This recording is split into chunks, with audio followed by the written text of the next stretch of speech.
When's the last time you were able to sit down and intensely pay attention to one task for a long time? If you're anything like me, this has become harder and harder as more and more distractions have arisen. Just think about it: tweets, Instagram stories, messages. There's an endless supply of distractions. How on earth can we focus on one single task? So in this video, we'll be turning our attention to nothing other than attention itself.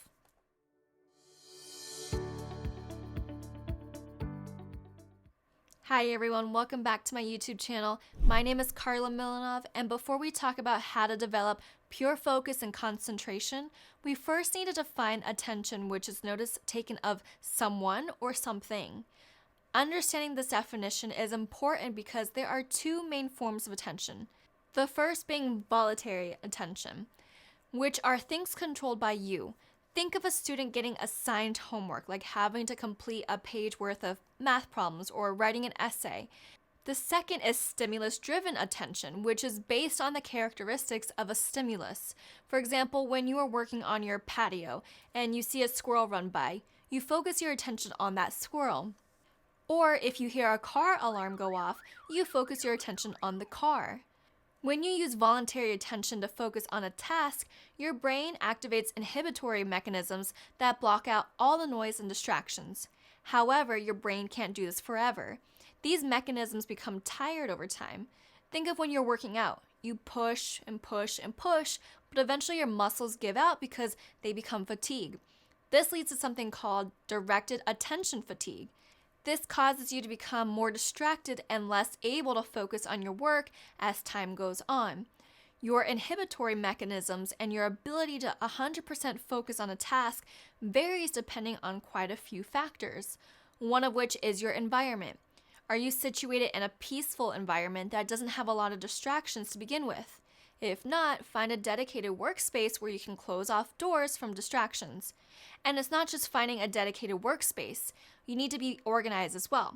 For me, if my desk is cluttered and there's a bunch of paperwork everywhere, or if I don't know where something is, I can't be as productive. My attention has been shifted to all the clutter on my desk. Now, another factor is your interest in the task itself. People tend to push off and avoid certain tasks that either find boring or difficult to complete. You also need to factor in your brain's current state, which really depends on the amount of rest, exercise, and the food you eat. So now that you understand the two types of attention, let's look at a few things you can do to enhance and strengthen your attention muscle. Many people try to deny it, but your brain can't actually do two things at once, which means stop multitasking. Your brain can definitely jump between different tasks, but when you switch from your attention from one task to another, you're losing that amount of time it takes to switch your attention from that task to another. It's been said that if you're focused on one task, like truly focused, and then you get distracted by something, it takes about 20 minutes to get back to that peak focus again. So when you commit to working on something, choose one task and put all your focus into that task before trying to jump to another one. Now, I'm not saying you have to complete that task in one sitting, but give yourself a period of time, whether that be 20 minutes or 30 minutes of pure focus before you divert your attention to something else. Secondly, I kind of mentioned this earlier, but you need to have a dedicated workspace. And I know this can be hard depending on your living situation, but you don't want to work in an environment where you are tempted or distracted by the little things. A lot of people try to work while in bed, but what happens with that is you are working in a comfort zone. When you work in a comfort zone, your mind almost plays a little trick on you thinking you should be in relax mode. And when you work in bed, the tendency is to doze off and even take a nap. Or if you work in front of the TV, you are more tempted to turn it on and then have it running in the background while you work. And this goes back to my first point, which is you cannot multitask. And when you find a dedicated space to complete tasks, whether that be studying, working from home, your mind automatically goes to that state of mind of, okay, I need to focus and complete a task. Think of it this way. When you go to the gym, your brain knows, okay, it's time to work out. You're training your brain to associate a dedicated workspace with getting things done. Now, once you find that dedicated workspace, the next thing you need to improve on is indeed the ability to actually focus. As I mentioned earlier, your attention is like a muscle. It's something that you can train. And one of the best ways to train that muscle is learning to resist distractions, such as wanting to look at Facebook, Instagram, or watching YouTube while working on an important task. You get those urges to look because by nature, your brain doesn't like difficult tasks or the feeling of boredom. So how do you overcome those urges? Well, you don't give in to them. And obviously, I know it's easier said than done, but there are some baby steps you can take to resist those urges. You have to create habits, and once you do that, they become wired in your brain. By making yourself aware of an urge that you have and then intentionally ignoring it and continue to work, you start to build a tolerance.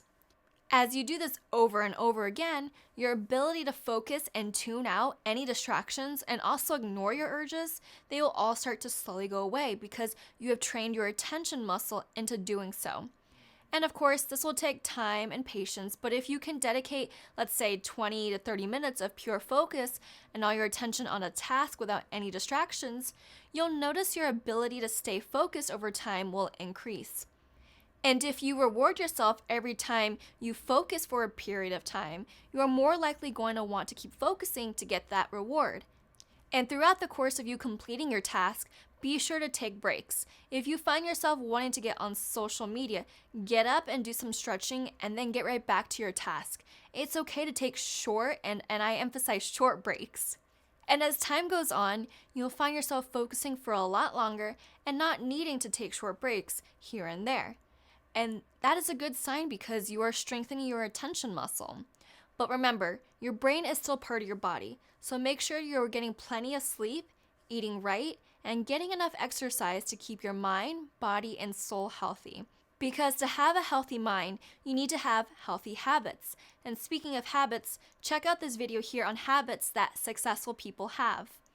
Thanks so much for watching, and I'll catch you on the next one.